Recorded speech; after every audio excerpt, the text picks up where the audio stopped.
On 9th of August 833 CE, Al-Mamun died.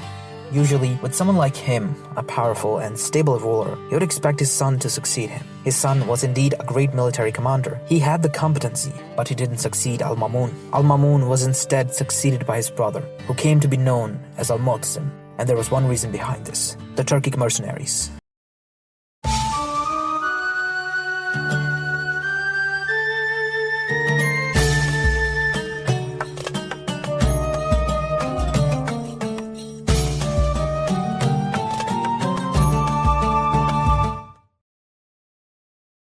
During Al-Mamun's reign, Al-Muqtasim had been in control of a private army of Turkic nomads from the Eurasian steppes. Al-Mamun had used them in various military campaigns. One of the biggest advantages that the mercenaries had was that they were loyal to gold, so they could help tip the balance of power in the empire in the caliph's favor. The caliph didn't have to rely on his vassals anymore. It was because of this force that Al-Muqtasim took control of the empire after his brother's death. This probably looked like a good idea at the time. A similar thing has been tried throughout history, and it has worked exactly 0 times, because those mercenaries usually come to the realization that the emperor needs the mercenaries more than the mercenaries need the emperor.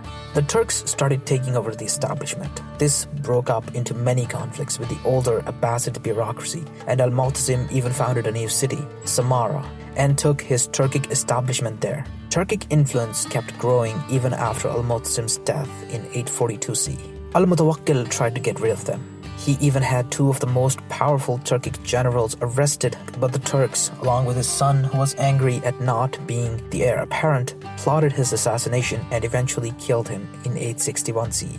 This was effectively the end of Abbasid power. From then on, all Abbasid caliphs were puppets of one Turkic general or the other. This period is known as the Anarchy at Samarra. Eventually, Al-Mutawakkil's grandson did move the capital back to Baghdad, but it didn't change much. The cancer that Al-Muqtasim had exposed the Caliphate to had completely taken over all aspects of the empire. A position of Amir al-Umara, or commander-in-chief, was established for the Turks. The Abbasids continued to lose territory. They lost all of Arabia, which broke up into various tribal entities. They lost Egypt, which was taken by the Talanids, their former vassals. Their clients Taharid in Persia were overthrown by the Saffarids, who even threatened Baghdad itself. Syria broke up into independent entities early on, but was later cannibalized by the Egyptian Talanids. The Abbasid Empire had shrunk to a quarter of its size within 50 years. There was a brief period of recovery from 892 CE to around 904 CE, who managed to bring quite a bit of former Abbasid land back into their control. However, the empire was internally plagued by the same issues. Discontent among local dynasties was growing.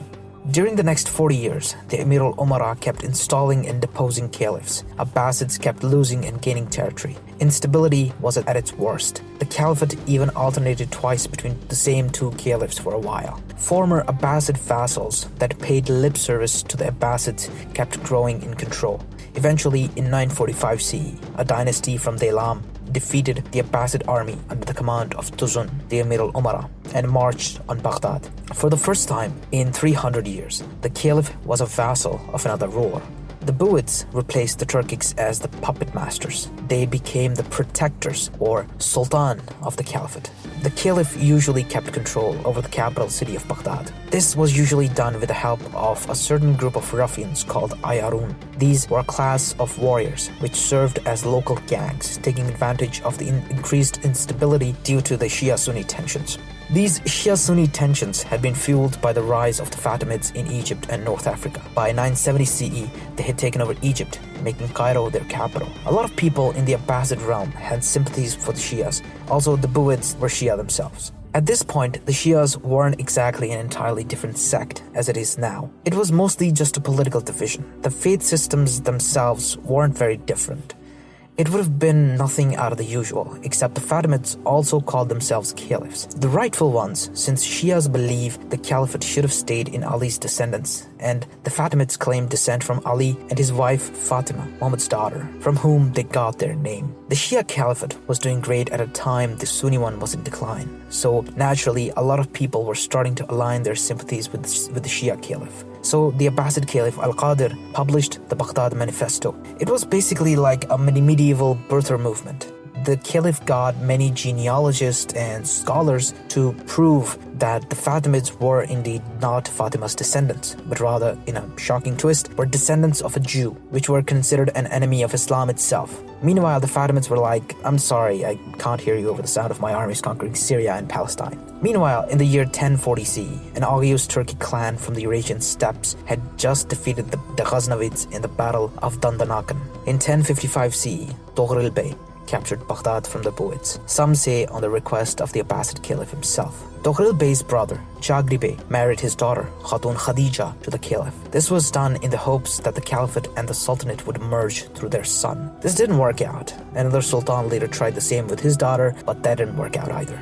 Things were pretty good over the next 40 years. The Caliph ran the religion and the Seljuks ran the empire. It was a pretty good partnership, except the Seljuks had just started kicking the Byzantine gates. In 1071 CE, Alp Arslan defeated the Byzantines with basically no effort at the Battle of Manzikert. The Byzantines couldn't resist the Turks anymore. Turkic tribes started settling in the previously Byzantine region of Anatolia. Byzantine Emperor Alexios called on the Catholic Church to help curb the Muslim expansion, and in 1095 CE, Pope Urban, in the Council of Clermont, declared a crusade. Deus vult, God wills it. As you might expect, the Muslim Pope, the Caliph, suddenly had a relevance boost when he helped rally the Sunnis to the cause of defending the Holy Land. Well, more Anatolia than the Holy Land. In 1099 CE, Jerusalem fell to the Crusaders.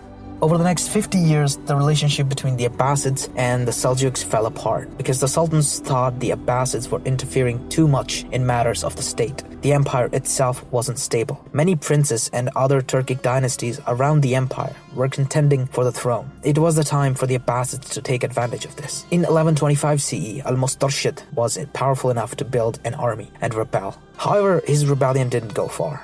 They met the Seljuks right outside Baghdad and were defeated. Al-Mustarshid was put under house arrest. His son similarly was hostile to the Seljuks, so much so that they deposed him and he fled to Isfahan and was killed by the assassins on the way there. Finally, in 1157, Al-Muqtafi once again declared independence. This time, he was able to fight back and defend his realm, freeing it from the Seljuks. After 200 years of occupancy by foreign powers, the Abbasids were independent. Over the next 50 years, the Abbasid Caliphate managed to secure most of Iraq.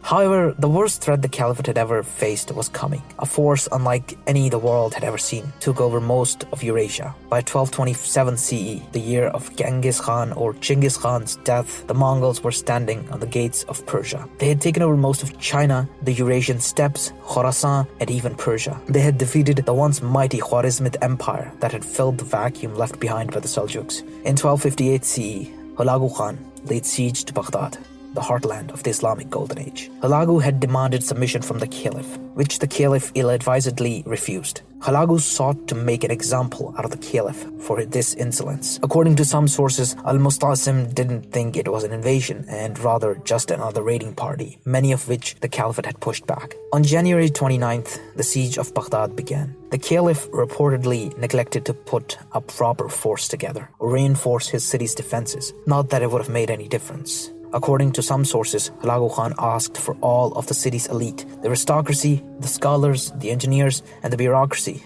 all of them to come outside the city for negotiation. As around 3,000 of the city's elites went for negotiations, they were all murdered. On February 10th, the city surrendered. The Mongols went on to massacre the city and its population. Some 200,000 to 800,000, or maybe even 1 million people were killed. The stench of the dead bodies was so bad that Hulagu didn't stay in the city for long.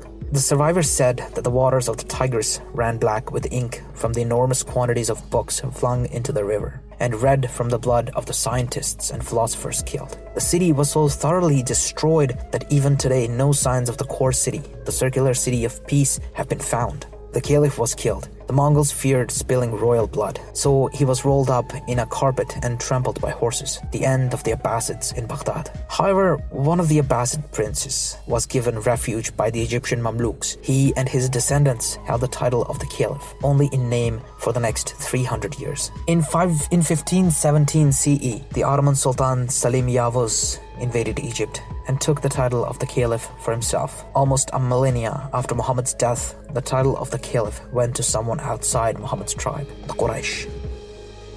See you next time.